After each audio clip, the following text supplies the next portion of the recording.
Hi guys, welcome to my channel. તો આ જે ડેકોરેશન કરેલું છે ને એ આઈટીની કંપની છે. તે એ લોકોને એમ્પ્લોય દ્વારા કરવામાં આવ્યું છે અને અમુક 2-3 ગ્રુપ વચ્ચે એવી રીતે પાર્ટ પાડ્યા હતા. એ લોકોને કોમ્પિટિશન હતી. જે ગ્રુપનું સારું કોન્સેપ્ટ હશે એ લોકોને પ્રાઇઝ આપવાના હતા એ લોકો. તો તમે જોઈ શકો છો કે દિવાળીના રિલેટેડ આ લોકોએ બનાવ્યું છે. આ છે જે ધનતેરસનું છે. ધનતેરસના દિવસે તમે જોઈ શકો છો કેવું સરસ કોન્સેપ્ટ રેડી કર્યો છે. કેવા સરસ પેલા તાંબાના લોટામાંથી કોઈન્સ આ રીતના આવે છે નીચે પડતા એ લોકોએ. તે પછી ચોપડા પૂજનના દિવસે આ રીતે ચોપડા ઉપર પૂજન કરેલું છે. અને આ બધું જ ડેસ્ક ઉપર જ કરો. સૌથી બેસ્ટ કાળી ચૌદશ તમે જોઈ શકો છો. જોરદાર લુક બનાવ્યું છે આનું તમે. હા, ત્યારબાદ આવે છે ન્યૂ યરનું પણ એ લોકોએ જુઓ સેલિબ્રેશન ખૂબ જ સરસ કરેલું છે. તમે જોઈ શકો છો.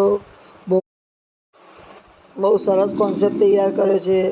હા, લુક વાઇઝ પણ એ લોકોએ મહેનત પણ ખૂબ જ કરી છે. Thank you guys.